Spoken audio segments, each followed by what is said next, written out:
E hoje nós vamos para a intenção de voto. É isso mesmo. Vamos analisar a intenção de voto no primeiro turno e rejeição. Então, não deixe de compartilhar, não deixe de ativar o sino, nem de se inscrever para aqueles que estão no primeiro momento. Então, vamos lá. Vejam aí a nossa análise em relação à intenção de voto para 2022. E hoje a nossa análise é do cenário eleitoral para 2022, né? Alguns aguardando essa nossa percepção e vamos em frente.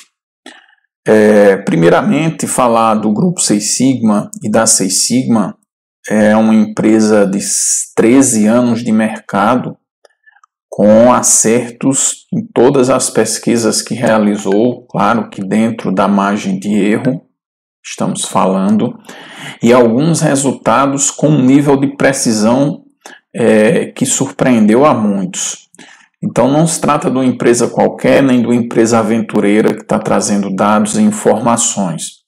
Alguns amigos de ambos os lados, digamos assim, questionaram, né? O pessoal de Bolsonaro acha que tem muito mais, não entende como Lula tem essa quantidade.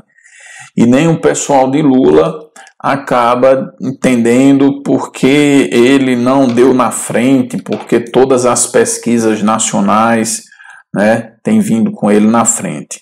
O que eu posso dizer é que o melhor resultado de pesquisa que existe a nível de Brasil é o do Grupo Seis Sigma, sem sombra de dúvida, porque eu conheço a metodologia, eu conheço a competência dos meninos que executam, eu acompanho passo a passo, desde a definição do questionário, desde a definição de equipe, metodologia e método. Então é por isso que eu uso os dados do Grupo Seis Sigma para todos os meus processos que envolvem previsão de resultado que a gente vai estar trazendo na segunda-feira. Então nós temos aí, nós provocamos dois cenários especificamente, um com Lula, né, e um cenário sem Lula substituindo pro Haddad. Então nós tivemos, como vocês já tiveram acesso, né, cenário de primeiro turno com Bolsonaro 35,7% dos votos, né, distante de Lula 6 pontos, que dá fora da margem de erro. Então Bolsonaro venceria sim o primeiro turno da eleição hoje, né. No segundo cenário, a gente vê que a folga de Bolsonaro é relativamente grande. Claro que ainda para se analisar uma possibilidade de que Lula fora do páreo poderia se conseguir fazer ganhar em primeiro turno.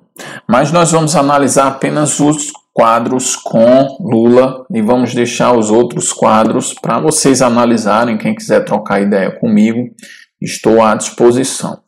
Então a primeira coisa em relação às regiões, a gente pode ver que na maior parte das regiões do Brasil, Bolsonaro lidera no cenário de primeiro turno, alguns como o sul do país e o centro-oeste, muito significativa a vitória. Porém, a representatividade percentual desses públicos aí ao todo é menor que, por exemplo, do Nordeste, onde Lula tem aí um percentual fora da margem de erro de liderança, então realmente chegaria à frente a nível de Nordeste, né?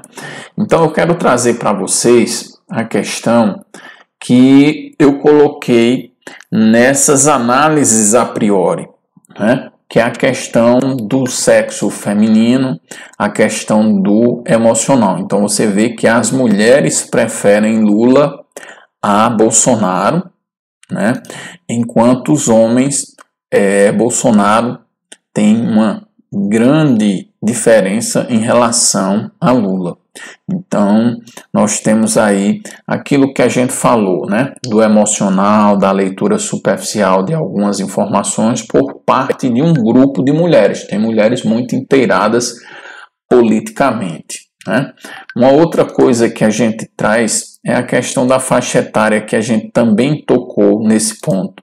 Então a gente vê aí, olha o público jovem, o que é que está desenhando de intenção de voto. É aquilo, público jovem, por não processar melhor as informações, né, por ter formadores de opinião no seu grupo que eles seguem como comportamento de grupo, faz com que eles tenham esse comportamento e, se precise, pessoal associado a uma campanha de Bolsonaro tem e existe estratégias para você trabalhar com relação a isso, né?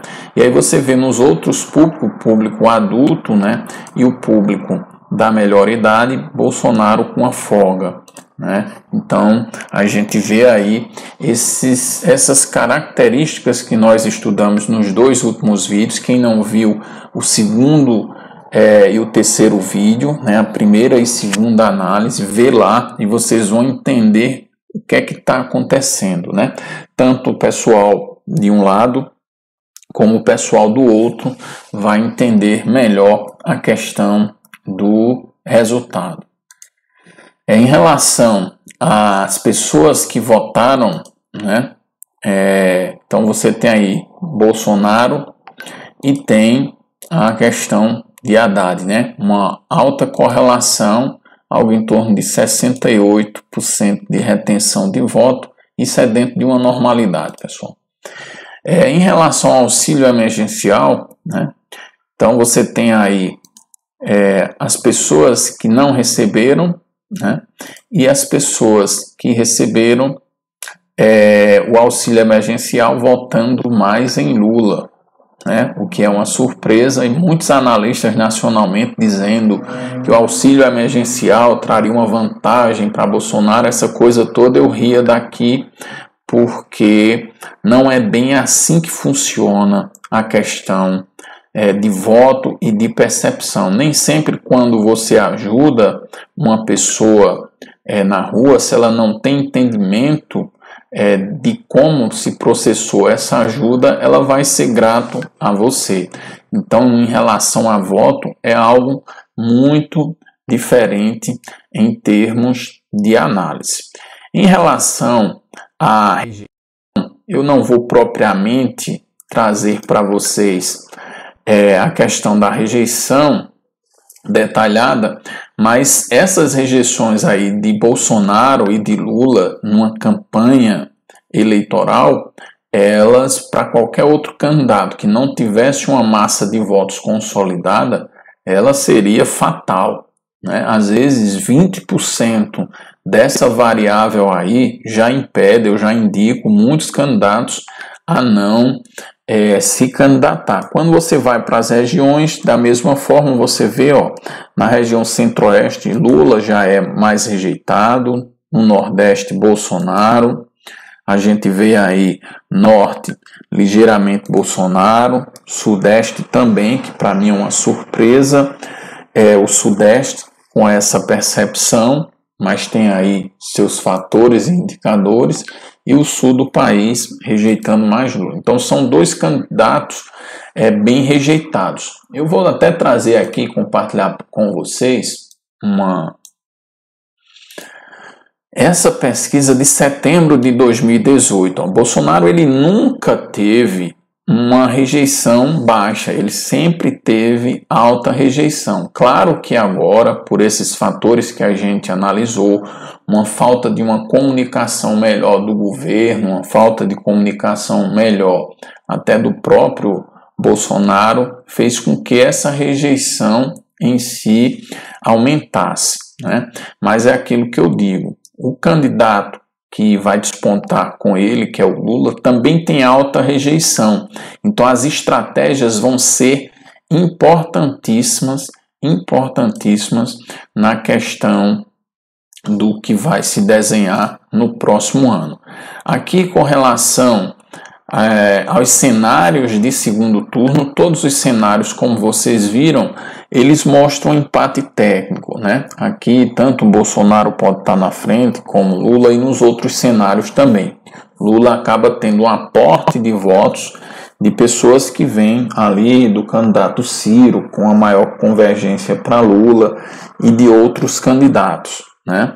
Mas é uma eleição em tese acirrada. Então, no cenário de segundo turno, da mesma forma, aquelas percepções, gente, eles se desenham, né? Questão do Nordeste, a questão do Norte e Sul, mais pró-Bolsonaro.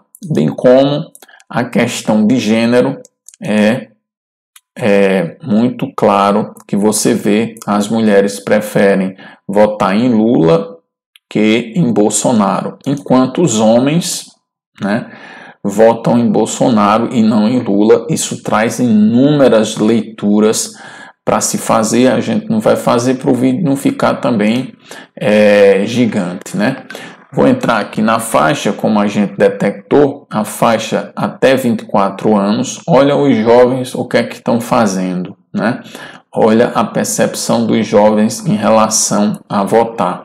Tem um monte de explicação aí, gente, até mesmo a questão das universidades, comportamento de grupo, comportamento de massa, e vocês já puderam perceber que não são variáveis racionais que atingem esse público, bem como as pessoas, os influenciadores digitais desse público. Você vê no público já mais adulto, já está algo lá dentro da margem de erro, e o pessoal da melhor idade, né, com uma tendência pró-Bolsonaro.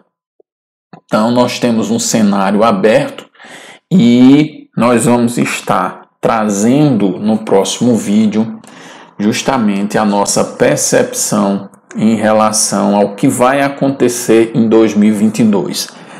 8 horas da noite da segunda-feira, eu estarei liberando o vídeo com a previsão aguardada por muitas pessoas do Brasil todo que me cobram essa previsão. Haja vista que a gente acertou com um ano antes a eleição de 2018 e acho que já está na hora da gente trazer. Agora que eu tenho dados confiáveis do grupo Seis Sigma, eu posso sim, né, trazer uma leitura dentro dos modelos que eu já desenhei. Então, um abraço, obrigado pelo incentivo, fico feliz de partilhar nossa leitura de análises estratégicas políticas com todos vocês que acompanham o nosso trabalho. Um abraço a todos.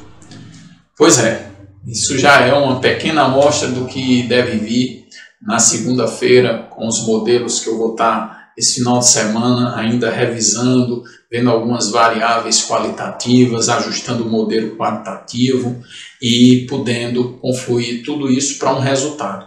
Então, na segunda-feira, nós estaremos realmente dizendo aqui nossa previsão de quem vence a eleição em 2022. Então, um abraço a todos, não deixe de compartilhar, convidem amigos para segunda-feira, está dando uma observada na nossa previsão, ative o sininho e vamos em frente.